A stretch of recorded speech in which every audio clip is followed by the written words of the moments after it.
हरे कृष्णा। आज जो बात मैं आपको बताने वाला हूँ वो हम में से ज़्यादातर लोगों की ज़्यादातर चिंताएं ख़त्म कर देगी। ये बात उस समय की है जब हम कुछ दोस्त बैठे हुए थे और एक बुज़ुर्ग हमारे सामने अपनी बात बता रहे थे। उन्होंने कहना शुरू किया कि कुछ साल पहले उनके घर में 2 हादसे हुए। पहले हादसे में उनका सबसे प्यारा बेटा जो 5 साल का था उसकी डेथ हो गई। उसने बताया कि वो और उसकी पत्नी दोनों बहुत चिंतित रहने लगे। उनका मन नहीं लगता था कहीं भी। उन्हें ऐसा लगता था कि अपने बेटे के बगैर वे जी ही नहीं पाएंगे, दोनों के दोनों मर जाएंगे। लेकिन भगवान ने उन पर दया दिखाई और 1 साल बाद उन्हें एक और बेटा हुआ। लेकिन ये क्या, वो बेटा तो सिर्फ 6 दिन भी नहीं जी पाया और ये दोनों हादसे उनके लिए असहनीय बन गए। उन बुजुर्ग ने बताया कि मैं ये सब कुछ सहन नहीं कर पा रहा था। मेरा चैन लुट चुका था, ना मैं सो पाता था, ना मैं खा पाता था, जैसे कि जिंदा लाश बन गया था। मेरी हिम्मत और आत्मविश्वास दोनों ही टूट चुके थे। आखिरकार मुझे डॉक्टरों के पास जाना पड़ा। जिस डॉक्टर के पास गया उन्होंने मुझे कुछ ना कुछ तरीके बताए। किसी ने मुझे नींद की गोलियां दी तो किसी ने मुझे बाहर जाकर घूमने की सलाह। मैंने सारे तरीके अपनाए लेकिन कोई लाभ ही नहीं हो रहा था। मैं अपने दुख से बाहर नहीं आ पा रहा था। मुझे ऐसा लग रहा था जैसे कोई अदृश्य शिकंजा मेरे शरीर पर जकड़ दिया गया हो। और दुख का, तनाव का, शायद ऐसा कभी माहौल आपने भी महसूस किया हो। आपको भी ऐसा लगा हो कि आपका शरीर जकड़ा हुआ है। लेकिन भगवान की दया से मेरा एक बेटा जो लगभग 4 साल का था अभी जीवित था। मेरे उसी बेटे ने मेरी समस्या का हल निकाला। एक दिन जब मैं बहुत दुखी था, बहुत ज़्यादा, तो मेरा बेटा मेरे पास आया और बड़े प्यार से उसने मुझसे कहा, पापा मेरी ड्राइंग की कॉपी में शेर की पिक्चर बना दो। मेरा ड्राइंग करने का बिल्कुल मन नहीं था, बिल्कुल भी नहीं। लेकिन मेरा बेटा नहीं माना तो मैं उसकी ड्राइंग की कॉपी लेके बैठ गया और उसमें शेर की पिक्चर बनाने लगा। शेर की पिक्चर बनाने में, उसमें रंग भरने में मुझे लगभग 1.5 या 2 घंटे का समय लग गया। और जब वो पिक्चर बनकर पूरी तैयार हो गई तो मुझे थोड़ी सी मानसिक शांति और राहत महसूस हुई, जिसके लिए मैं कितने दिनों से, कितने महीनों से तड़प रहा था। इस खोज ने तो जैसे मुझे नींद से ही जगा दिया हो। कई महीनों बाद अब मैं कुछ सोच रहा था। मैंने ये महसूस किया कि जब हम किसी काम को करने का प्लान करते हैं और फिर उसे अंजाम देने में व्यस्त हो जाते हैं तो हमारे पास चिंता करने का कोई टाइम ही नहीं बचता। और मेरी चिंता भी सिर्फ बिजी रहने के कारण दूर हुई जो मेरे बच्चे ने की थी। अगली रात को जब मैं खाली इधर से उधर चक्कर लगा रहा था तो मैंने जब नज़र डाली, चारों तरफ देखा, तो मेरे पास करने के लिए बहुत सारे काम इकट्ठे हो गए थे। मैंने कॉपी पेन उठाई और मैं उन कामों की लिस्ट बनाने लग गया। सीढ़ी, खिड़कियों के दरवाजे, पर्दे और ना जाने क्या क्या। कई चीज़ें जो टूटी हुई थी उनकी मरम्मत करानी थी, कई बिल जिनको पूरा नहीं कर पाया था, कई कागज़ जिनको पूरा करके भेजना था, बहुत सारे काम। और मैंने 15 दिन तक सिर्फ लिस्ट बनाई और वो लिस्ट लगभग 250 कामों की बन गई। और उन्हें काम को पूरा करने में मुझे 2 साल लग गए। जब मैंने लगातार उन 2 सालों तक काम किया तो मुझे अपनी चिंता से बिल्कुल मुक्ति मिल गई। फिर मैंने कुछ काम समाज सेवा के भी शुरू कर दिए।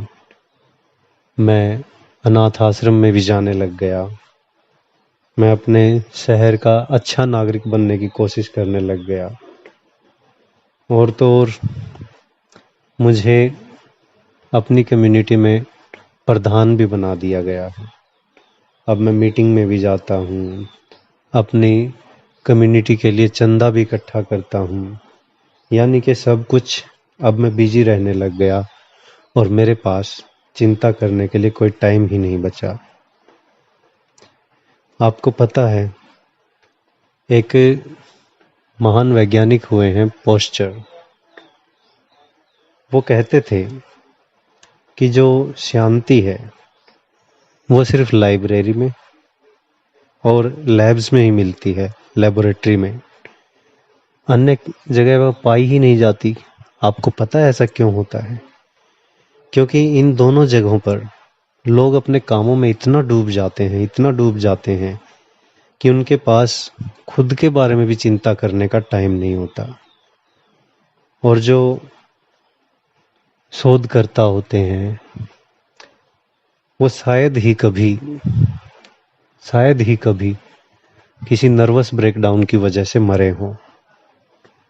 उनके पास तो शारीरिक विलासिताओं के लिए, सांसारिक विलासिताओं के लिए, भौतिक विलासिताओं के लिए कोई समय ही नहीं होता।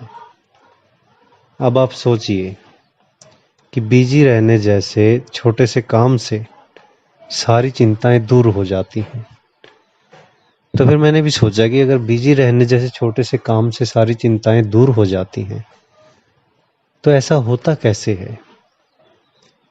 तो फिर मुझे एक मनोवैज्ञानिक नियम पता चला जो ये कहता है कि कोई भी आदमी, चाहे उसका दिमाग कितना भी प्रभावशाली क्यों ना हो, कितना भी विकसित क्यों ना हो, एक टाइम पर एक ही चीज के बारे में सोच सकता है। और अगर आपको भी यकीन नहीं आता तो खुद प्रयोग करके देख सकते हैं।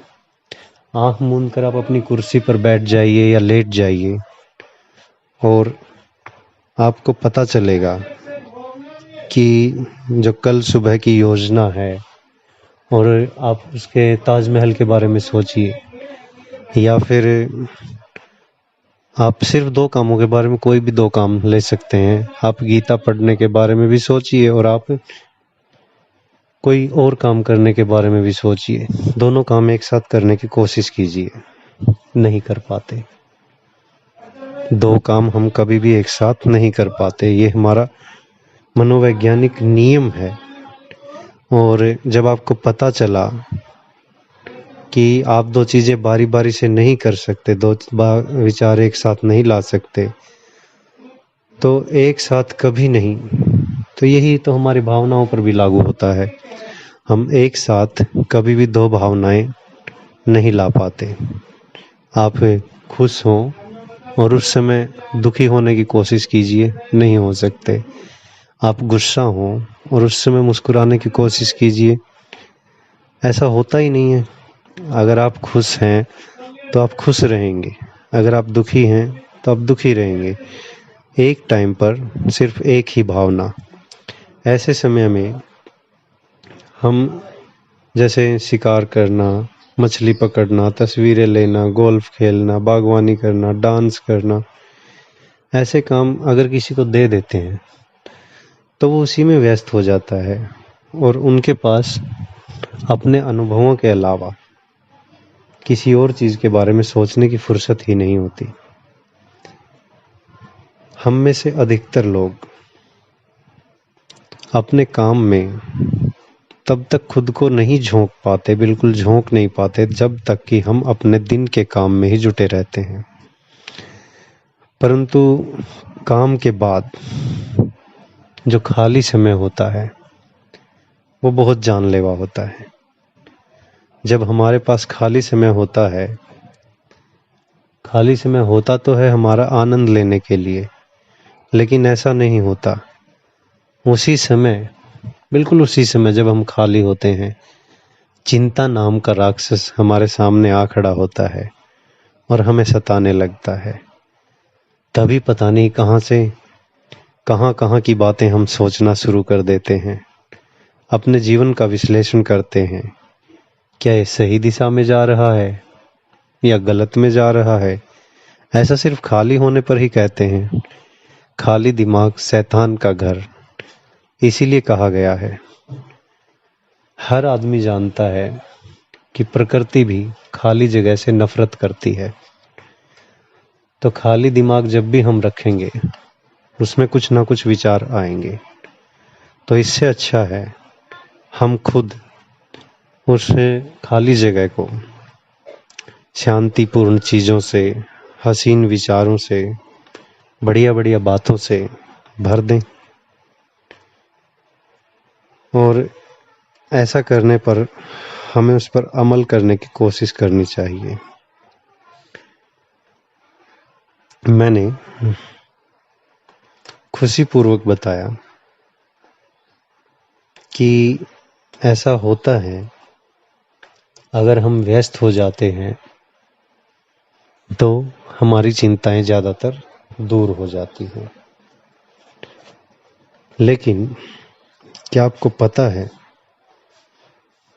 कि एक सुनिश्चित आरामदायक सुरक्षा, जिसके बारे में हम आंतरिक शांति प्राप्त करना चाहते हैं, एक प्रकार की सुखद झुंझुनी जो मनुष्य की तंत्रिकाओं को शांत करती है, वह हमें तब मिलती है जब हम सौंपे गए काम को पूरा करने में मगन हो जाते हैं। और ऐसा कैसे कर सकते हैं? कैसे हम बिजी हो सकते हैं? तो हमें कुछ ना कुछ करते रहना चाहिए। जो काम हमें पसंद हो उसे ज़्यादा करना चाहिए। यदि आप या मैं चिंता में डूबे रहते हैं तो व्यस्त रहना एक ऐसी कला है जो हमें हर काम में इस्तेमाल करनी चाहिए, और उस चिंता में वह दवा का काम करती है। एक डॉक्टर, उसने कहा कि मैं डॉक्टर होने के नाते मुझे देखकर बड़ी खुशी मिलती है कि काम ने कई ऐसे लोगों का इलाज किया है जो आत्मा को पीड़ित करते रहते थे। झिझक, शंकाएं, डर, इन सब पर काबू पाना उनके लिए मुश्किल था, लेकिन काम ने उन्हें ऐसा साहस दिया, ऐसी संतुष्टि दी कि वो हमेशा हमेशा के लिए अमर बन गए। कोई भी आदमी खुद को व्यस्त नहीं रखता, खाली बैठता है और सिर्फ चिंता में डूबा रहता है। और ये चिंता कीड़े मकोड़े की तरह होती है, जो हमारे शरीर को खोखला कर देती है, हमारे तन मन दोनों को खाली कर देती है। जिन्होंने भी अपने आप को बिजी रखते हुए इन कीड़ों के साथ लड़ाई की, उनके पास चिंता करने की या अपना सिर पीटने की फुर्सत ही नहीं रही। उनका तो समय ऐसे बीता जैसे पंख लगाकर उड़ रहा हो। चिंतित होने के लिए हमारे पास बहुत सारे कारण होते हैं, लेकिन उससे बाहर निकलने का भी तो एक कारण होता है। दुखी होने का सबसे बड़ा जो रहस्य मान लीजिए वो यही है कि आपके पास दुखी होने का टाइम है। आप खुश हैं तो इसका मतलब है आप बिजी भी रहते हैं। अगर आप दुखी हैं तो इसका मतलब है आपका ज़्यादातर समय खाली बीतता है। इसलिए अपने जीवन को थोड़ा व्यस्त बनाइए। अगर आप व्यस्त रहेंगे, बिजी रहेंगे, हमेशा बिजी रहेंगे, तो चिंता करने का आपके पास टाइम ही नहीं रहेगा। इसलिए बिजी रहें। और जो ज़्यादा टेंशन में रहता है उस आदमी को तो इतना काम में डूब जाना चाहिए कि जो सारी चिंता है वो मुरझाकर बाहर निकल जाए। हरे कृष्णा।